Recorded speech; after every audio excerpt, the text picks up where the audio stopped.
ஏன்னா இது என்னோட சப்கான்ஷியஸ்ல போய் பதிவாயிட்டே இருக்கு. See, 1/8 is your conscious mind, 7/8 is your subconscious mind. Subconscious mind தான் பவர்ஃபுல். கான்ஷியஸ் மைண்ட் பேசிக்கிட்டு இருக்குது.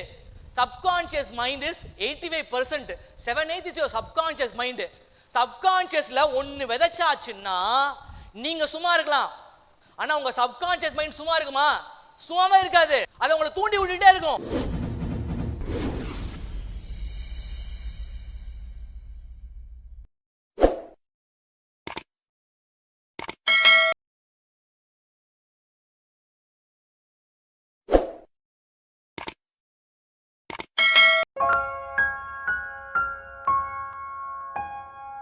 ஸோ எல்லாமே மனுஷனுக்கு ஈஸியாக கிடைக்கணும்னு நினைக்கிறாங்க. நல்லா யோசிச்சு பாருங்க. சிங்கம், சர்க்கஸ்ல இருக்க சிங்கம் ஒரு ஃபயர் ரிங்ல குதிக்க சொன்னா குதிக்குமா? அதோட தன்மைக்கு குதிக்குமா? நல்லா யோசிச்சு பாருங்க. குதிக்காது. அது என்ன பண்ணுவாங்க, சின்ன குட்டியா இருக்கும் போது ஸ்டீல் ராடை வச்சு நல்லா வந்து ஒரு பக்கம் வந்து நல்லா ஃபயர் பண்ணி பர்ன் பண்ணி வச்சிருப்பான். இதை குதிக்க சொல்லுவான். இது குதிக்கல வச்சுக்கோங்களேன், வால்லே சுடுவான். அப்போ வலி தாங்க முடியாம அது யோசிக்கும், அடுத்த வாட்டி நம்ம குதிக்கலைன்னா இவன் சுடுவான் அப்படின்னு என்ன பண்ணும், அது அதோட சக்தியை வெளிப்படுத்தும். சோ நம்ம வந்து ஞானத்தை கொடுக்கலாம், நீங்க தான் பெறணும், உங்க புரிதல் மூலமா பெறணும். அதாவது மனிதன் மட்டும்தான் பாத்தீங்கன்னா எப்பயுமே வந்து யாரையாவது சார்ந்து வாழறான். இந்த ஜீவராசிகள்லாம் பாருங்க அப்படி அத்து விட்டுருங்க. இப்போ நேஷனல் ஜியோகிராபிக் சேனல்ல பாக்குறேன், புலி குட்டியை வந்து எப்படி வந்து ட்ரெயின் பண்ணுது. புலி வந்து இப்போ ஒரு 2 குட்டி போடுது, சுமார் 1 வருஷம் வரைக்கும் பால் கொடுக்குதுங்க. 1 வருஷம் வரைக்கும் அன்பா அது வந்து அரவணைச்சு பால் கொடுக்குது. கரெக்டா எப்படிதான் தெரியுமோ தெரியல, அந்த 5 அறிவு படைத்த அந்த மிருகத்துக்கு 1 வருஷம் ஆகும்போது வெறுப்பை காமிக்குது, பால் கொடுக்க மாட்டேங்குது. அதாவது விரட்டி ஓடுது, வருது பால் குடிக்கிறதுக்கு வருது, விரட்டி ஓடுது, பயங்கரமா கோவப்படுத்துது, பயங்கரமா வந்து. அப்போ ஒரு ஸ்டேஜ்ல குட்டி வெறுப்பாயிடுது, தன் தாய் மேல வெறுப்பாயிடுது. 2 வயசுக்கு அப்புறம் அந்த தாய் அந்த குட்டிகளுக்கு பாலே கொடுக்கறது கிடையாது. ஏன் அப்படின்னா, நீ தனித்துவமா போய் பொழைச்சுக்கோ.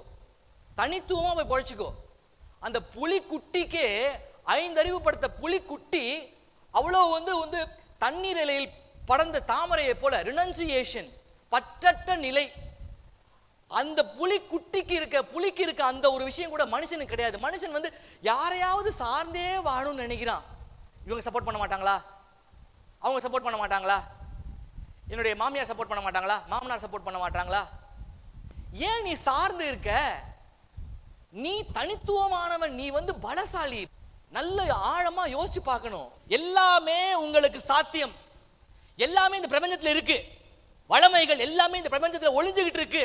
உங்க கண்ணுக்கு புலப்படல. ஏன் உங்க கண்ணுக்கு புலப்படல? ஏன்னா உங்கள்கிட்ட தேடல் இல்ல, தாகம் இல்ல.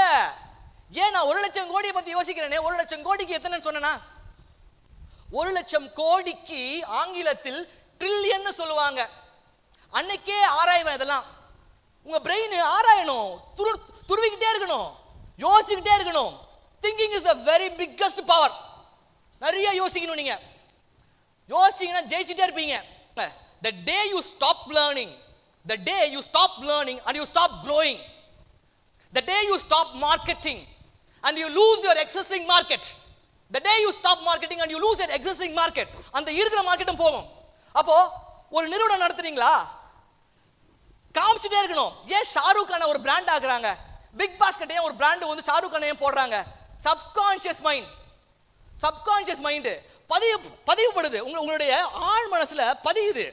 ஒரு சமயம் இல்லைன்னா ஒரு சமயம் பிக் பாஸ்கெட் நினைக்கும் போது உங்களுக்கு ஷாருக் கான் தான் நினைவுக்கு வராரு. சோ ஏன் வந்து ஒரு சல்மான் கானோ இல்லைன்னா அமிதாப் பச்சனோ வந்து பிராண்டிங்கா கோடி கணக்கில் செலவு பண்றாங்க? அவங்களுக்கு தெரியுது, சைக்காலஜி தெரியுது, எப்படியும் இல்லைன்னா நீங்க போய் வாங்குவீங்க. அதனால எல்லா விஷயத்தையுமே ஞானமா பாருங்க. வந்து எப்படி, ஏன் ஞானம் பேசுறேன்? இப்போ இந்த சேர் இருக்கு, இந்த சேர் என்ன பண்றேன், இந்த சேர் இருக்கு, இதுதான் என் ப்ராப்ளம். இந்த சேரை நான் வந்து 1 நிமிஷம் நான் தூக்கிக்கலாம், அப்படியே 1 மினிட் நான் தூக்கிக்கலாம் இல்லையா, ஒன்றும் ஆகாது. ஒரு 10 மினிட்ஸ் தூக்குறேன் வச்சுக்கோங்களேன், ஓகே கொஞ்சம் லேசா வலிக்கும். ஒரு 1 ஹவர் தூக்குறேன் வச்சுக்கோங்களேன், கண்டிப்பா பயங்கரமா வலிக்கும். 1 டே தூக்குறேன், ஒரு நாள் இதை நான் வந்து விடாம தூக்கிட்டேன் வச்சுக்கோங்களேன், சொல்ல முடியாது. என் கை டேமேஜ் ஆகலாம், இல்ல கையே போயிடலாம், பிளட் கிளாட் ஆகி. அப்படிதான் இருக்கு உங்க பிரச்சனை எல்லாம். இந்த சேரை தூக்கிக்கிட்டே நீங்க உங்க டெஸ்டினேஷனை அடையணும்னு நினைக்கிறீங்க, இந்த மூட்டையை தூக்கிக்கிட்டே உங்களுடைய டெஸ்டினேஷனை அடையணும்னு நினைக்கிறீங்க. நீ எங்க வேணா போங்க, ஞானம் கொடுப்பான். நீங்க தான் பிடிச்சிக்கிட்டு முன்னேறணும், நீங்க தான் அந்த மூட்டையை தூக்கிட்டு தூக்கி போடணும். ஒண்ணு சேரை நீங்க ஞான மார்க்கமா நீங்க என்ன பண்ணணும், வந்து ஒரு லவ் ஃபெயிலியர், ஏதோ ஒரு விஷயம், கடன், எந்த விஷயமும் இருக்கட்டும், எல்லாமே வந்து டக்குன்னு விடுங்க, அவ்வளவுதான், முடிஞ்சு போச்சு பிரச்சனை. சோ உங்களுக்கு எப்படி அணுகிறதுன்னு தெரியணும். உங்க குழந்தைகளுக்கெல்லாம் நீ என்ன தெரியுமா கொடுக்கணும்?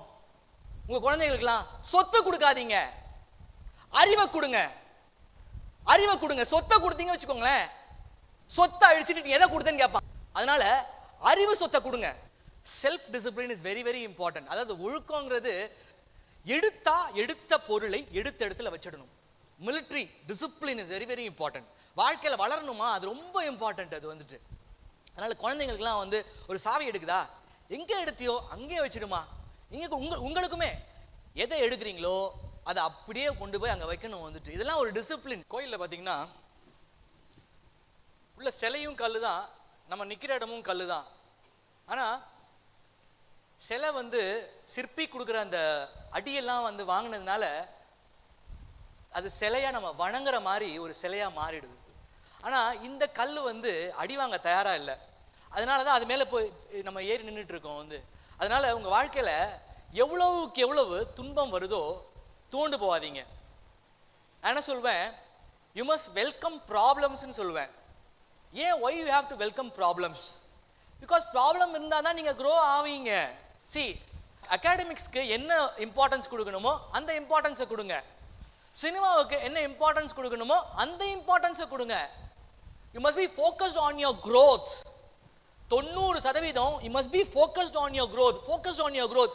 அதே குதிரைக்கு கடிவாளம் போட்ட மாதிரி வந்து நான் வளரணும், நான் முன்னேறணும், எந்த விதத்துலலாம் நான் முன்னேற முடியும், நான் யாரெல்லாம் நான் பார்க்கலாம், நான் எப்படிலாம் நான் முன்னேற முடியும், எங்கெல்லாம் எனக்கு தொடர்பு கிடைக்கணும் அப்படின்ற ஒரு தாகம் இருந்துகிட்டே இருக்கணும். உங்களுக்கு ஃபோக்கஸ்டா இருந்தீங்கன்னா கண்டிப்பா நீங்க வளர்ந்துதான் ஆகணும். உங்க லைஃப்ல 2D is very very important. 2D அது என்னன்னு பாத்தீங்கன்னா, ஒன் இஸ் டிமாண்ட். உங்களுக்கான டிமாண்டை நீங்க இன்க்ரீஸ் பண்ணிக்கினே இருக்கணும், வேல்யூ ஆட் பண்ணிக்கினே இருக்கணும். நான் என்னெல்லாம் புத்தகம் படிக்கலாம், நான் என்னெல்லாம் விஷயங்களை பார்க்கலாம், நான் என்னெல்லாம் விஷயத்தை கொடுக்க முடியும். பார்த்தீங்கன்னா என்னோட அசிஸ்டன்ட் பேரெல்லாம் வந்து எப்படி வச்சிருப்பேன்னா, சில கோடிகள் போட்டு தான் நான் பேரே வந்து குறிச்சு வச்சிருப்பேன். சில பேர் என்னை நோக்கி வரணும்னா அந்த பேரை நான் போட்டு வச்சிருப்பேன். ஏன்னா இது என்னோட சப்கான்ஷியஸ்ல போய் பதிவாயிட்டே இருக்கு. See, 1/8 is your conscious mind, 7/8 is your subconscious mind. Subconscious mind தான் பவர்ஃபுல். கான்ஷியஸ் மைண்ட் பேசிக்கிட்டு இருக்குது. subconscious mind is 85%, 7/8 is your subconscious mind. சப்கான்ஷியஸ்ல ஒன்னு விதைச்சாச்சுன்னா நீங்க சும்மா இருக்கலாம், ஆனா உங்க சப்கான்ஷியஸ் மைண்ட் சும்மா இருக்குமா? சும்மாவே இருக்காது. அதை உங்களை தூண்டி விட்டுட்டே இருக்கும்.